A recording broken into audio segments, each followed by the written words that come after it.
Blog Talk Radio.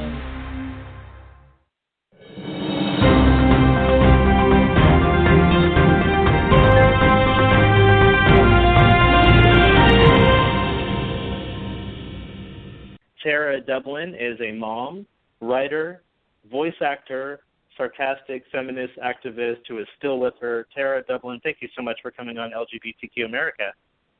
It is my great pleasure. Thanks for having me. There is so much going on both here in Portland, Oregon, and abroad. Is that more than a fair statement? I would say that's the understatement of this horrific year. Absolutely. When is there not something terrible going on, right? Definitely. It's now, constant. We haven't had a chance to hear your what was your immediate feedback? What were you thinking and feeling when you found out that Trump had won the election? I mean, of course I was suitably horrified and traumatized and in a fetal position crying because I couldn't comprehend how it could have happened. And in the aftermath, in the immediate moment, you're just despondent. And then thankfully, day by day, we learn more and more about how they totally stole an absolutely rigged election, that they were in cahoots with the Russians during the campaign, that, all of this underhanded, undermining, just ridiculousness has been going on this whole time. And everyone's just like, no, okay, they'll just take the White House and then we'll fight them. No, we need to fight them before they can get to the White House because they have obtained this illegally. She's won the popular vote, and that needs to matter. It needs to matter that she's gotten more votes than any other white man who ran for president. It needs to matter that the voice of the people isn't being heard and that the voice of a select few electors get to decide for us. And that is this antiquated, horrible notion. And unless we take action and do something about it, we're in for really just the worst times of our history, I believe. And so I have taken, all of my, PTSD from the election and sort of and almost re-energized by it and newly motivated by it and newly remobilized by it to continue to fight to make sure that these white supremacists who are trying to stage a government coup don't finish it, that we stop them. So we have time to stop them, and so that's my action now. My action is all about stopping it before it can really start to do permanent damage to our country. Definitely. Thank you, Tara. And I've spoken with members of the PDX resistance that it's amazing to me, having just spoken with them and taking in contrast what you're saying, is that a lot of people I'm speaking with right now, and just to be fair to our listeners, this is not about the LGBTQ community. It's almost like all of us, the divided half of America, that we are now all part of this marginalized community as a whole. Everyone's talking about unity and mobilizing and taking action before J20, before January 20, when Trump has inauguration. So I want to ask you about this. So unfortunately, the Southern Poverty Law Center and a lot of news organizations have reported a great uptick in hate speech and hate crimes. We've seen a lot of posts that included swastikas and various things, anti-hate speech happening towards Muslims and LGBTQ in schools. Now, we have a really alarming video we're going to play from Kareem Medwalk, who's a YouTube star from Are We Famous Now? He posted this video on Twitter last night. This is a friend of his that was verbally accosted by a motorist at a traffic stop. So I want to play the clip from Kareem, then I want to get your reaction. Here's what events. Fucking Arab motherfucker, terrorist fucking cocksucker. I don't care, bro. Video. You're a loser. You're not even from here, you motherfucker. Fucking loser. Fuck you and your family, you terrorist fuck. Video all you want. You're an Arab. You're a fucking loser. Sad nigga. Exactly. Video. What is that gonna do? Trump is president, asshole. So you can kiss your fucking visa goodbye, scumbag. They'll deport you soon. Don't worry, you fucking terrorist. Oh my God, I'm so scared. What you stealing? Fucking Arab fuck. Wow. Well, with him saying, what does it do? What does the filming do? Well, it exposes you. That's what it does. And it's one more incident that we have that we can, instead of saying, oh, this guy said this to me, it's here. Here is video. Here is video of a hate crime. Here is evidence of a hate crime. Do something with this. It's not hearsay. I can see and hear it, so it's real and it's in front of you. So when I hear that, to me, it's almost like, we knew that this hate existed in our country, and if you believe that it did not, then you've been living under a rock, because we know that this exists. I will say that in the last election, it certainly was not like that, or the one before, and the hate speech has grown more emboldened with the rise of the internet. And up until we had the Chode as the candidate for the Republican Party, people didn't really yes. because I can't call him by his name. People really kind of kept a lid on that. It might boil over in the streets if you got into an altercation, but it wasn't every day, and it wasn't all day, and it certainly wasn't every day, all day online. The Chode has given his followers blanket permission to behave this way. He has said it's all right, as he has said it by his example. So I believe that any other candidate, if you had Jeb Bush up there, if you had Marco Rubio up there, even if you had Ted Cruz, which is like having, the Antichrist, none of their supporters would be behaving in this manner. I feel fairly certain in saying that if Jeb Bush had been the Republican nominee, none of his supporters would go out of his way to paint swastikas on churches. I'm just going to throw that out there because we never saw that before this election. I mean, we saw it, throughout history, but not as a part of a political movement to get somebody elected. And so tapping into, obviously he has tapped into this widespread hate and fear that these uneducated white men have been living with, and it is our responsibility to expose it every time we see it, to not pretend it doesn't exist. There is absolutely no reason to normalize any of it, and we absolutely should not tolerate any normalization of this sort of speech, regardless of who the source is. And if it comes from the vice president or the president, you still call them on it. So that is what our movement, that's why we call it the resistance. We will resist every single negative thing that comes out of this election result. So I'm sending every hate tweet that I receive or every article that I read about harassment or anything that's negative, every single thing that I find, I tweet to Melania Trump. And I would encourage anybody listening to do the same because, she's just so passionate about ending bullying. Didn't she say that was going to be her important platform? So let's help her. Let's help her by gathering all of these stories, which will continue, and their numbers will increase. Every time you see one, just tweet it to Melania. She's on there.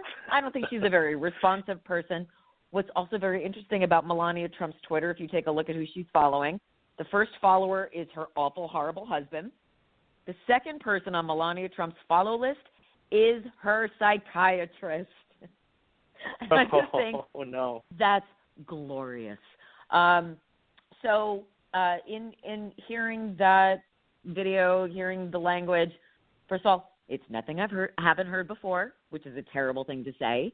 And it's not even that shocking anymore, which is also a terrible thing to have to say. So that is why we fight it. We call it what it is. We expose it, and we make sure that everybody sees that it's unacceptable, and we do not normalize it ever. So that's what we do when we see that. Definitely, and I think it's fair to say, Tara, I can tell from your tone, demeanor, and what's on Twitter, you are not taking this election lying down. Your banner says "Not My President." That hashtag has become huge.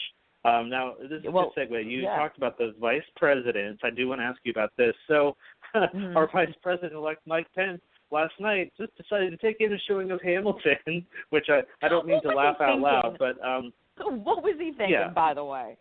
he decided this would be a great night to go take in a showing of Hamilton. So I've seen some videos of when Mike Pence came in. Let's go see a show filled with gays and minorities. That'll be a lovely night for me at the theater. That was a great idea, Mike. Nice going. So basically, cause and effect, right? So everything we're talking about right now, the nominate president hashtag, resist, the resistance movement. So where did he go? He went to Hamilton. So cause and effect. Lo and behold, a viral video has taken off that we have permission to use. So I'm going to roll this clip. This is at the moment that Mike Pence is trying to leave the theater at the end of Hamilton, and a spokesperson, Brandon Dixon, from the cast of Hamilton, had this to say to VP-elect Mike Pence. Let's roll the clip. Vice President-elect Pence, we welcome you, and we truly thank you for joining us here at Hamilton, an American Musical. We really do. We, sir, we are the diverse America who are alarmed and anxious that your new administration will not protect us, our planet, our children, our parents, or defend us and uphold our inalienable rights, sir.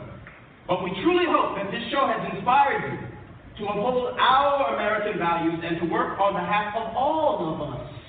All of us.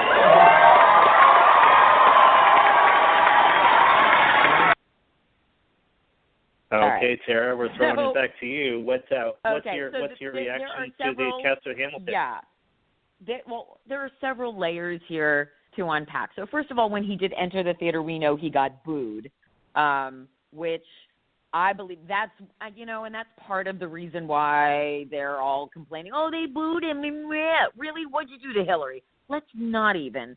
And then for the Chode to respond with that the cast owes Mike Pence an apology for that is like, first, it makes you want to just find him and shake him and say, really, what's wrong with you? How do you watch that or listen to it and not hear the respect in it that, in my opinion, Mike Pence does not deserve?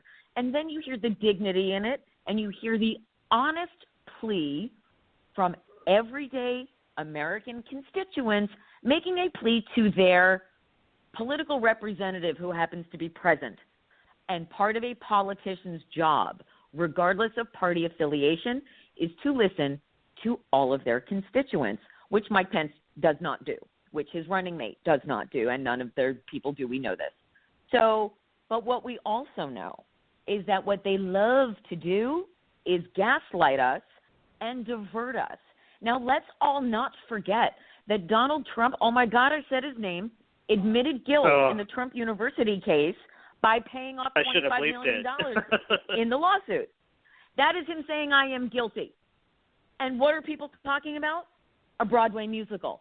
This is the diversion that they use to make themselves look like the victims and like the good guys when they are not. That's what narcissistic personality disorder does, and that is what the Chode suffers from. So he has the narcissistic personality disorder with the martyr syndrome. I'm not doing anything. It's what the world is doing to me.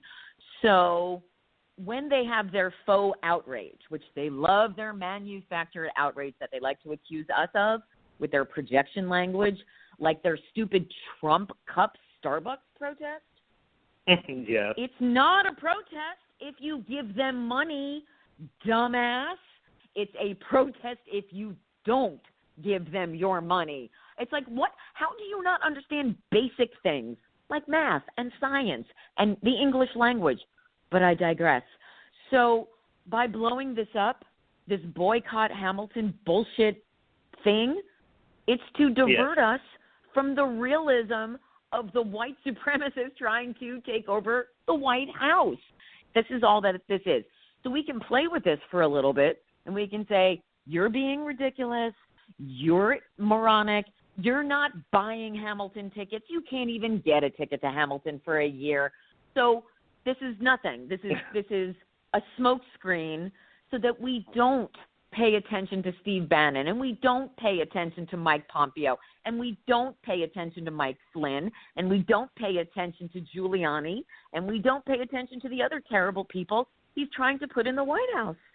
So instead, we can let this hashtag sit for a day, but we really need to refocus our energies on staying on message. And the message is, this is not my president. This is not my America. I will not allow white supremacists to stage a coup and take over our country. I will not allow Muslim Americans to be forced to register. I will not allow for people who are here legally to be deported. And I will not allow for women to be sexually harassed on the street every day. I'm just not having it. I'm someone who's lived with cyber harassment for the last 2 months. I'm fed up. I'm not hiding anymore. You want to send me your shitty messages? That's great. I'm going to shame you. I'm going to send it to Melania. I'm going to block you, and you're not changing my life. So can you give me some examples? What type of hate speech are you experiencing? Well, I mean, I think that you're familiar, maybe your listeners aren't, stemming from an incident I had 2 months ago when I flipped off a Trump supporter standing in his driveway. I've had 2 months of every horrible thing that you can say to a woman, and not just that, but the cyber harassment that goes along with getting doxxed. So my personal information put online, my children's faces, my son's faces used, in memes for incest and Nazism and rape and anti-Semitism and things sent to my home and things like that. So, and even my harasser, the person who chased me with his car, the guy I flipped off, had the audacity to take me to court under false pretenses saying I was harassing him. I was bothering him. And excuse me, I gave you the finger. I took a picture of your Hillary for prison sign. Both of those things are protected under the First Amendment. You chasing me with your car, not so much. And so he took me to court, and the charges were dismissed because he had no evidence because they were bullshit. And then, of course, he goes online and tells people he got his revenge on me. And it's like, the charges were dismissed, and you're stuck with your own lawyer's fees. How is that revenge on me? Oh, it isn't, because it's that projection language that they all use.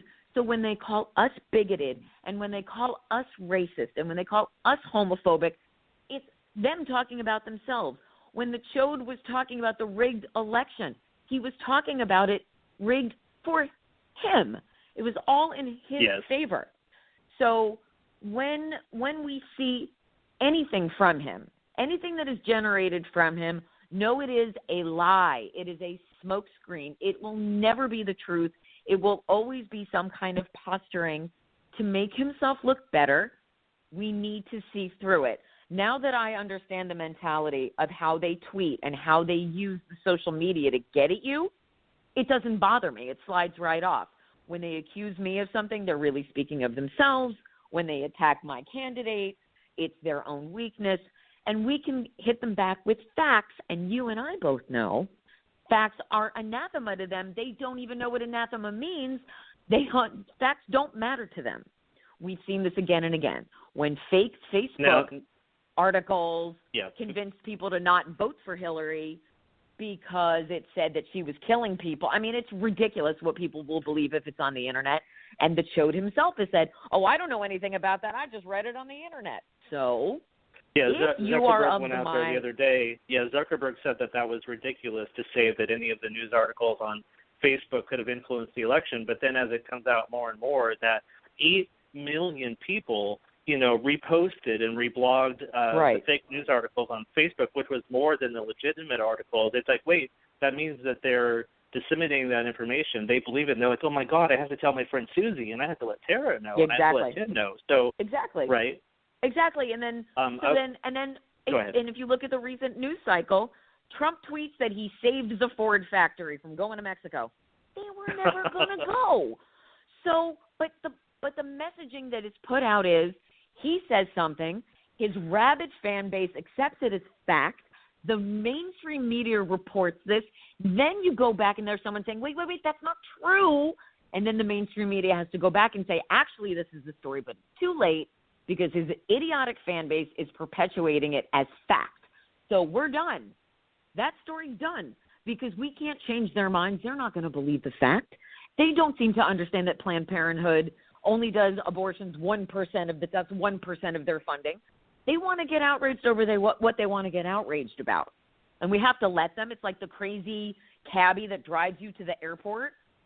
You're stuck with him for a very short amount of time. Let him go. You're not changing his mind. He's a lunatic. You need to stay based in the fact and in the reality. And that's what we need to continue to fight. So my advice to anybody who might get involved with any sort of online altercation with these white supremacists, and we have to also stop saying alt-right.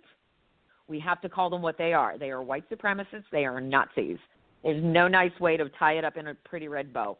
Don't call them something that makes them sound like they're a hipster band. They're not the alt-right. They're white supremacists. They're Nazis. They hate blacks and Jews and all minorities, and they want America to be all white Christians. That's what we're up against. Know this. Accept this as the fact and the reality so that when you are fighting it, understand where it comes from, understand how to best fight it is with fact, and try to keep your personal emotion out of it. Like if they attack you, you don't say, but I'm a single mom. That's what they're attacking. Instead you say, oh, well, my candidate won the popular vote by 2 million. You fight them back with facts, and then they lose interest. You take the wind out of their sails. You don't feed them, you starve them. Don't give them what they want. Deprive them of what they want. That's all you do. So think of them as a weed that has popped up in your lawn, and you're going to get rid of it. That's what we have to do. Yes. Well, I want to ask you about these appointments. I want to ask you about this cabinet building that Trump's going on. So before we get to the 3 most controversial names, which you've already dropped, Rachel Maddow. Come on, tell me you love Rachel Maddow. So she always starts her segment. Yes, right? I love her. I love her so much that I wish I could be a lesbian. That's how much I love her.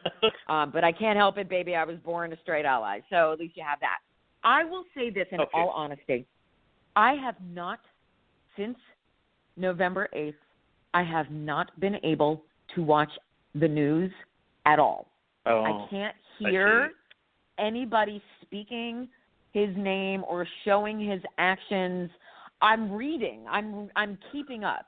And so I'm reading things, and I'm absolutely staying as, caught up as I possibly can. But to have it in front of me being fed to me, knowing that it's being fed to all of these other people. Like, I haven't watched CNN even before the election because they might as well have said we want Donald Trump to be president. So anything Rachel Maddow says, I'm gonna support. Here's the headline. Here's the headline. So she started out by showing clips about people talking about the chode. We'll go with that. So she had clips from Mitt Romney earlier in the year. So Romney is basically being interviewed talking about this fundamental divide, between the chode's, misogyny and the xenophobia and everything that he was propelling during the election and all this hate speech versus Republican ideology. And Mitt Romney is basically talking about how incensed he is about the whole thing. And then Maddow contrasts it with, and Mitt Romney will be meeting with the chode for a private meeting tomorrow. And it just basically shows this hilarious, I don't want to say it's a coming to Jesus moment because we don't know what's going to happen with the meeting. And then she shows Ted Cruz, and we know how much Ted Cruz opposed the chode during those primary races. And then all of a sudden you have Cruz on Fox News, like, we had such a productive meeting today, and things were very positive. So I just want to get your reaction to these Republican flip-floppers, specifically Cruz and Romney. What do you think is going on there? Do you think that they're going to put their differences aside, or do you think that the chode is so powerful that he's basically calling his base in, like, you will now do my bidding? What's going on? Yeah. Here's the thing. I still do not see the chode as someone who has power. I would say he is someone who is being owned by someone who has power, and that person is named Vladimir Putin. I would say that when it comes I fully believe it. I fully believe he is owned by Vladimir Putin, and that is why we're where we are. So I will hope, quick sidebar, that Loretta Lynch does her job and investigates this, and the NSA has all of these people calling for an investigation. Something will actually happen. Okay, so Ted Cruz is weak and will follow the party line because Ted Cruz is somehow still under the delusion that he has a political career. So he thinks he's going to get to run in 2020. He wants to appear like he's the team player, that he's going to take one for the team, and he's going to go along with it. so that when 2020 rolls around, nobody can point at him and say, well, you didn't line up with the rest of us. That's what I think about him. He is weak and ineffectual, just like Reince Priebus, and he will tell you he'll fight, and then as soon as someone stands in front of him and says, suck my dick, he'll say, wait, let me get on my knees as fast as I humanly can. So I have no respect at all for Ted Cruz. Now, Mitt Romney is a different case. Mitt Romney is actually an intelligent man who had a really good chance of being president, and unfortunately for him, blew it. He has been incredibly vocal, and he has also said that he's not walking into this meeting going, okay, I'm ready to lie down. He's very, very cautious, and I think he's got he's very, I don't think he thinks that this is going to go well. I think he's probably curious to see what the chode has to say to him. But if Mitt Romney is any kind of a man and has any kind of a backbone, he'll say, thanks for the meeting, I will not be helping you, and will walk out. Because if he does align with them, then he's no better than they are. And he has been claiming all along that he is. Playing devil's advocate, though, based on several things that he's said, because he's a party guy and wants to kind of take one for the team, so to speak, do you think that maybe in Mitt Romney's mind, if he's offered something like, say, Secretary of State, that's a chance to serve his country and his party, and he might do it more for the party than for the chode? Do you think he will find a way to justify it if he were to accept a position like Secretary of State? Yeah, they'll always find a way to justify the terrible things that they're doing. We know this. I personally, if you're asking me if I have a choice between Mitt Romney or Jeff Sessions as Secretary of State or Attorney General, I'm choosing Romney. I'm choosing Romney over anybody else that he's put up, because we've seen at least the human side of Mitt Romney in the past. Even if you have fundamental disagreements with the Republican Party's principles, I don't personally believe that Mitt Romney wants to cause the end of society or believes that women are inferior or wants to deport people. I mean, I think that inside of him, because he's a Mormon, there's a good man in there. So fine, if that's his justification, if he's going to try to bring some goodness into there, I still don't think that there's nothing normal about any of this. So for us even having this conversation is somewhat normalizing it, because we're talking about Mitt Romney going to sit and talk with Donald Trump about working in the White House. I mean, it hurts my stomach to say those words out loud. So yes. I would hope that you know what? I kind of want Mitt Romney to go in there and sit down and listen and kind of be like, somebody, like in The Godfather, when the Turk comes to Corleone and says, I want to do this, I want to sell drugs on the street, and Corleone's like, nah, like I'm hearing you and I understand you, but I'm just going to have to walk away. It's not my thing. I would love if Mitt Romney did that, if he just got up and walked away and said, best of luck to you, and then did his own thing. Yeah. Because I happen to believe now, even for the Republicans, better for you to stand alone and say, I will not normalize what this man is trying to do to our country. I may be a Republican, but I am a human being first.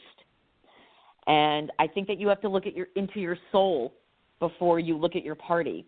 And you need to be able to look at your children and say, I did something today to save our country, not I did something so that people will be nice to me. And I think... Let's talk about the good guys. Yeah, let's talk about the good guys here. We got some good guys. Elizabeth Warren. Here we go. Elizabeth Warren tweeted yesterday. She says, it is totally unprecedented for a president-elect of the United States to have to settle fraud lawsuits before taking office.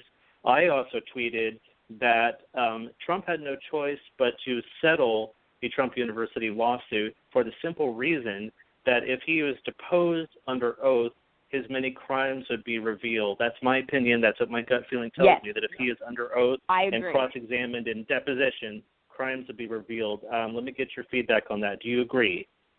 I agree 100%, especially when one of the charges is racketeering, and that is a federal crime, and that does come with a prison sentence in federal prison, and he knows it. So yes. He knew. And you'll also remember that even before the election, he tried to get this trial postponed until after the election, Judge Curiel was not having it. So for him to settle, is him saying, I am guilty, and actually there is so much worse in there that I don't want you to know. And anybody who doesn't get that doesn't understand basic human behavior. He is doing everything that he can to make himself look like a good guy. $25 million, that's great. How much did you extort from those people? What did you do to ruin their lives? And if he doesn't get popped for this, there's still fraud. There's still child rape if she ever comes back and charges him because she's so terrified of what's going to happen to her. That one. I think the accuser dropped that because she's case, so scared because of what his supporters do. We've seen those women who came forward after the Access Hollywood tape. Those women who came forward, and good for them. And more, there are countless more who are in hiding now because they saw what happens to the ones who came out. So that's, that constant intimidation will silence people who are scared. It's not going to silence me. Not anymore. I mean, they scared me for a while. I will admit freely. It is terrifying to be cyber harassed, for people to target your family and your children. They're just coming for me, though. Bring it. You want to call me names on the internet? That's how brave you are? I can handle that. I'm going to fight you on that. The bigger fight is making sure that the person who is actually elected to be president gets to do the job. And we have to disband the Electoral College, and we have to email our electors.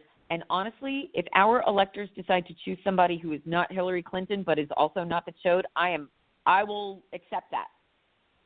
Obviously, we want the person who won the popular vote to actually get the job that she's overqualified for.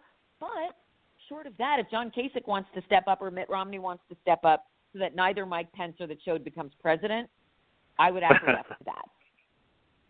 So the importance that we have the good people on our side. We've got, Elizabeth Warren. We have you.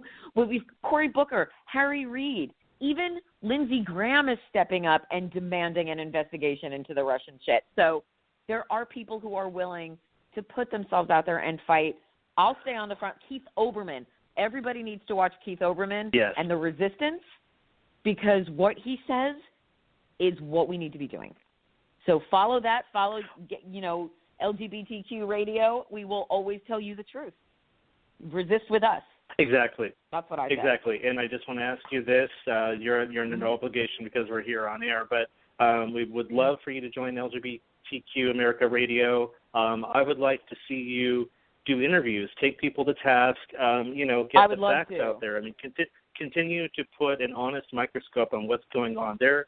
We're beyond the point where we can sugarcoat and be nicey nice to these facts, when the facts are that you have the President-elect of the United States building a cabinet of known white supremacists, one of whom ran Breitbart, and the ideology of the hate speech that was represented during the entire campaign. So this is not a surprise. None of what's happening right now not is at all. a surprise to me in any way.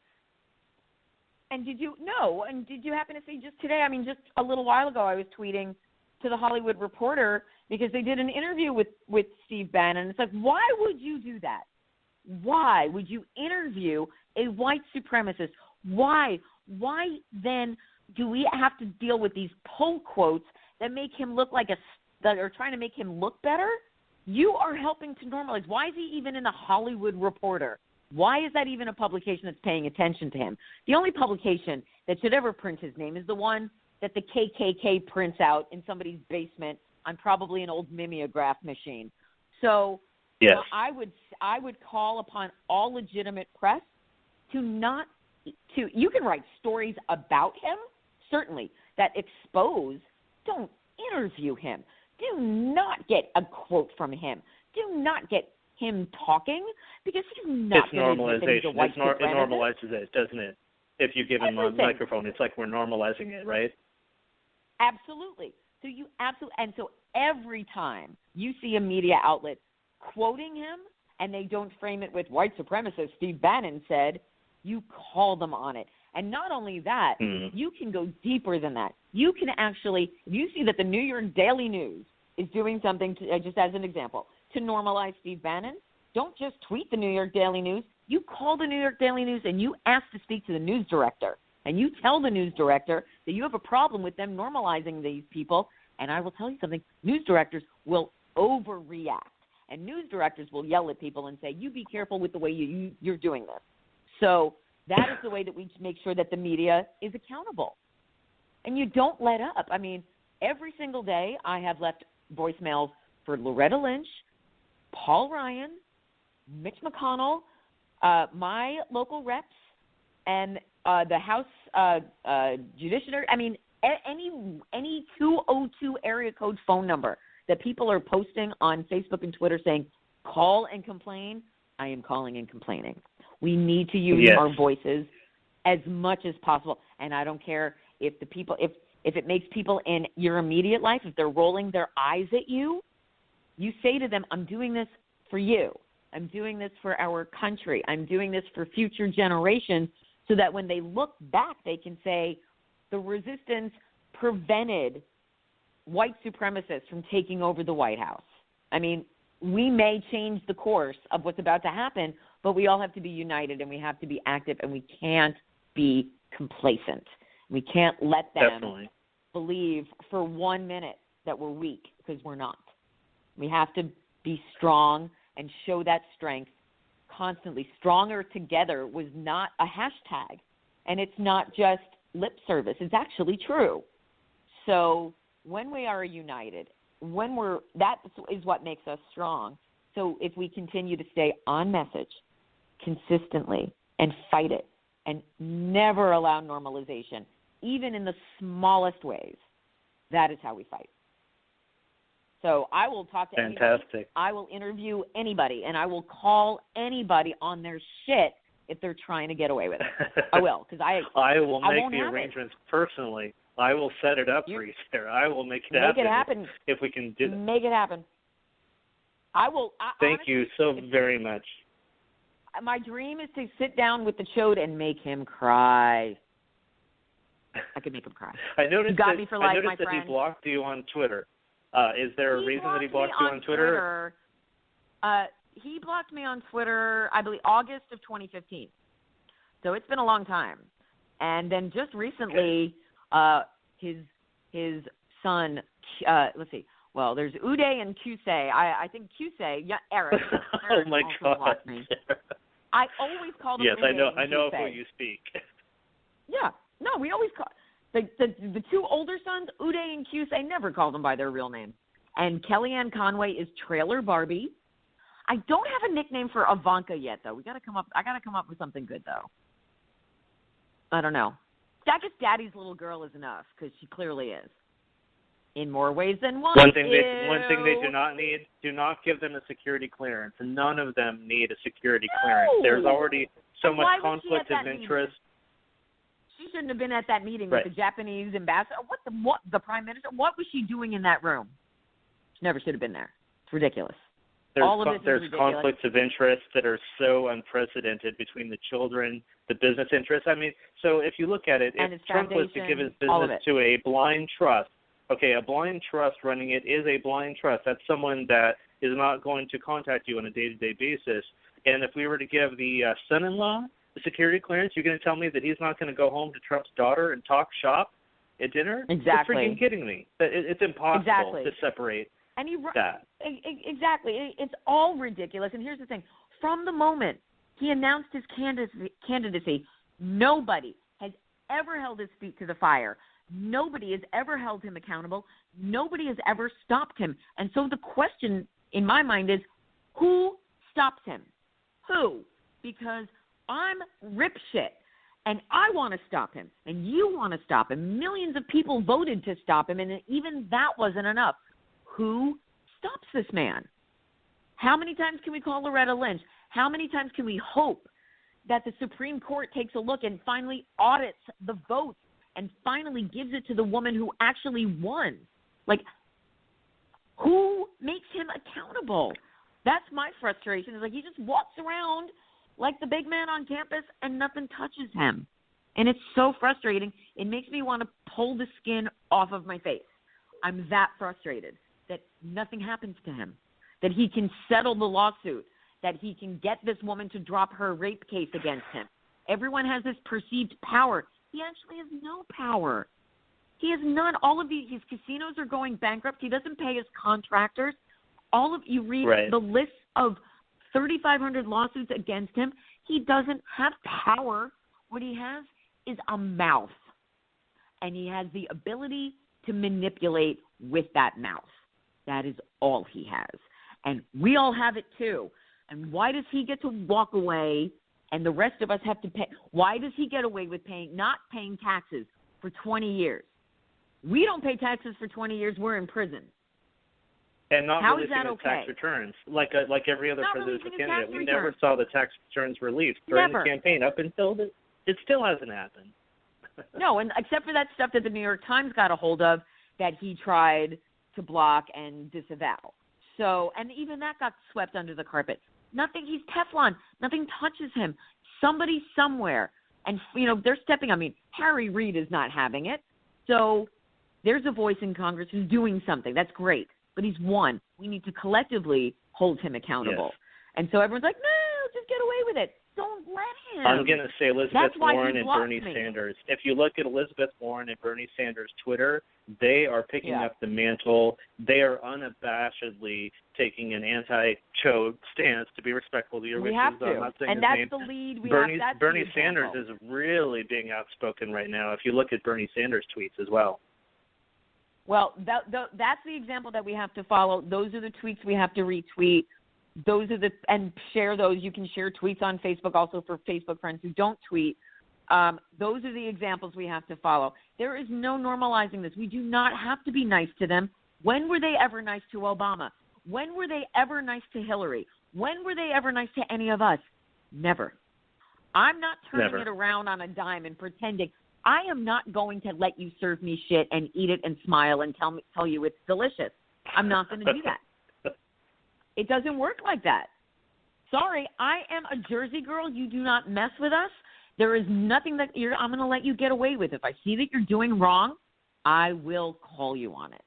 And that is why Trump blocked me, because when he was spinning his shit all the way back in the summer of 2015, and everyone was like, oh, what an entertaining buffoon. It's like, no, this is a crazy, scary, narcissistic, insane person who will manipulate the media, and you don't get it because you think he's funny. And you have to remember, I grew up in Jersey in the 70s and 80s. I grew up with him constantly on the local news or on page 6 of the Post for being disgusting, for being this chauvinist playboy, for going after the Central Park Five, for being a slumlord, for being a sexist dickhead. We knew he was disgusting the whole time. And if only New York voted for president, she'd be already transitioning. So all of New York knows he's full of shit. The problem is that the rest of the country saw him on TV on The Apprentice, perceived that as strength, and ran with it. And that's crap.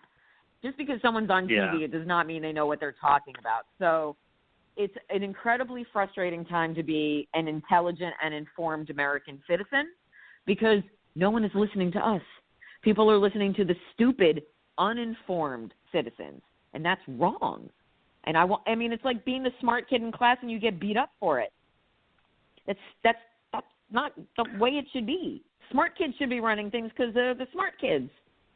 He's the dumb guy that hangs out behind the wood shop and smokes cigarettes instead of going to class. So he's the class bully. That's how I see him, as the class bully. Totally the bully. Totally. The bully that leads others to his cause. And then it's worse. It's not just one bully on a weak individual. It's the bully that brings 20 people to a locker room fight against one poor, skinny kid.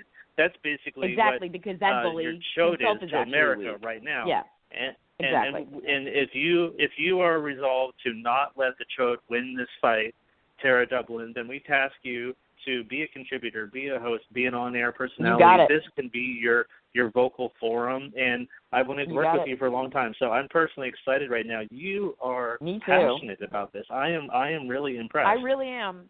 I am. It's not just me sitting here tweeting. Like, I feel this deeply because it does affect me personally. It has affected me personally. But what people need to remember, it affects every single American personally. And the people who are very passive, I can't understand being passive. And the 46% of Americans who did not vote, I am furious at them because this is their fault. So And they didn't vote because, going back to the media said, here are your two candidates. Pick the lesser of the two evils, when that was not the case. We had evil, and we had incredibly amazing, wonderful experience, brilliant, looking forward to making America awesome. But they didn't present her that way. So we kept talking about our stupid frigging emails until the weekend before, thanks James Comey. So my messaging forward is cutting through all of that and showing the facts as they are. That's how you have to do it. If the mainstream media won't do it, then there needs to be those of us who are passionate enough that will. And we'll call them on it. I'm on board. See them screwing it up. You got me. I'm on board, and I hope that you're with us. Tara-Dublin, thank you so much for your first appearance on LGBTQ America. Thank you. Thank you.